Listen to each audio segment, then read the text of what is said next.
24/7 Teachers Training, a lesson-by-lesson tutorial for homogeneous teaching. We are an EdTech textbook publisher.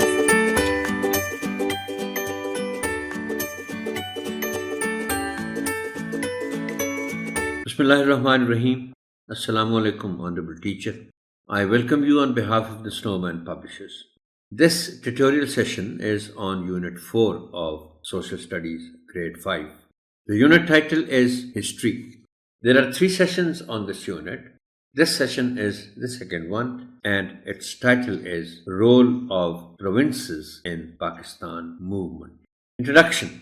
Before asking the children to open their books and after exchanging greetings with them, you will construct an introduction that is well related to the theme of the text. Whereas you should always keep trying to create and construct your own, the following introduction is suggested. Ask the students the following questions. When did Pakistan come into being as an independent state? Simple and easy